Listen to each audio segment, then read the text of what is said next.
A former top Ukrainian military official says Ukrainian President Zelensky needs to know the situation on the front lines is a, quote, complete mess. CNN's Nick Payton-Walsh speaks to people near those front lines in eastern Ukraine who hope that their homes and towns will remain Ukrainian.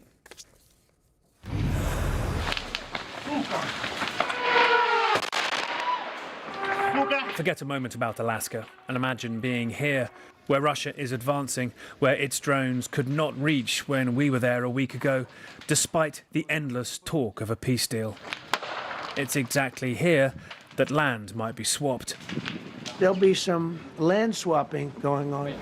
His special envoy's visit to the Kremlin leading to reports Ukraine might just give away Donetsk, and sparking panic among real people here yesterday at a Donetsk railway station and, frankly, all over Ukraine.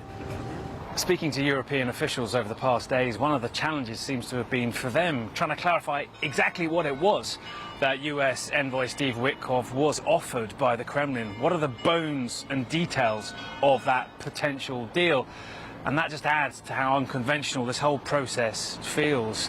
A meeting of this grandeur would take months normally to prepare, with the agenda and details ironed out by teams of diplomats for months. Instead, at this point, so much is still unknown. This is really a feel-out meeting, a little bit.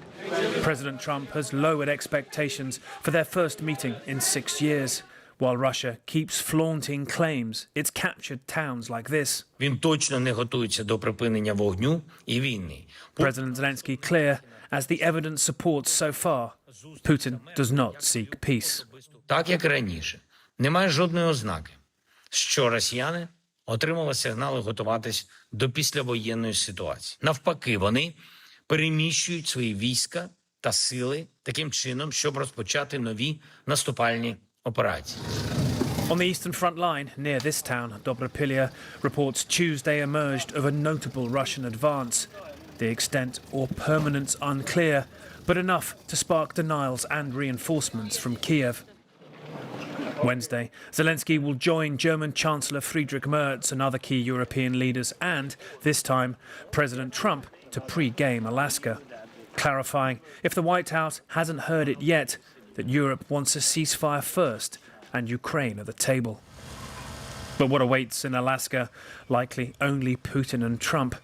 And from that, a roll of the dice between two men whose relationship is impenetrable but could decide the fate of tens of millions of lives in Ukraine and beyond. Now, Jake, just a reminder that days ago we were looking at the potential for secondary sanctions against Russia's main energy customers, India and China, and then talk of that seemed to evaporate.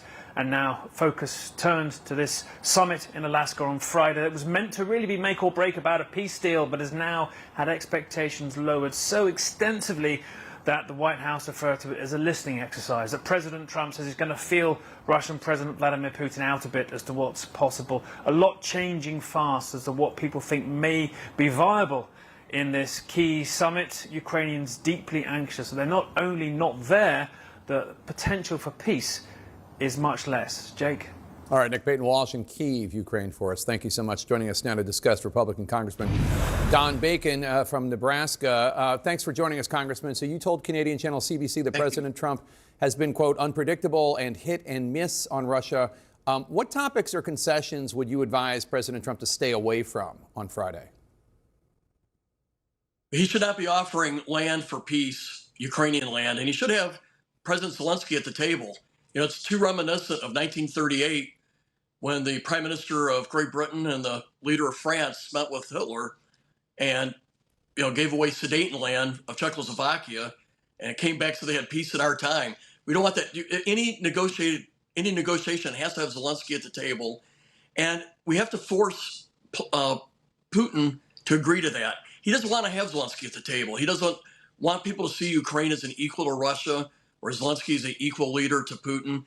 And so that vision or that image is something he does not want.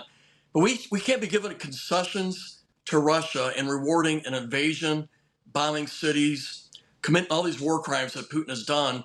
And so I hope we see a Trump that we've seen in the last month, not the President Trump that we've seen the first 7 or 8 months of his presidency, where I thought he was way too weak on Putin And so we want to see a stronger Trump standing up for freedom and standing on the right side of this war.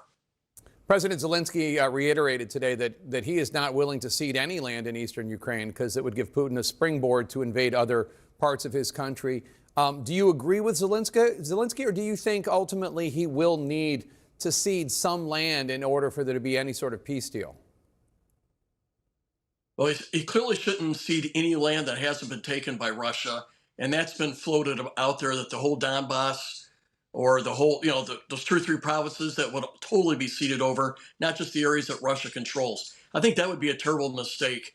In the end, I have to defer to the Ukrainians on what land, if any, that they cede.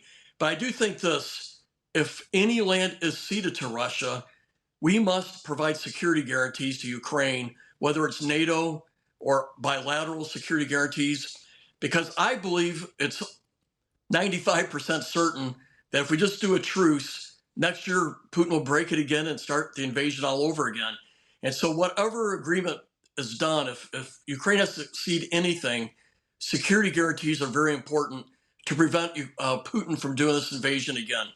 Former presidential envoy Brett McGurk says that President Trump should take a cue from President Reagan. When Reagan met with Russian President Mikhail Gorbachev in Iceland in 1986, he writes, Reagan, quote, arrived with firm principles on which he would not budge.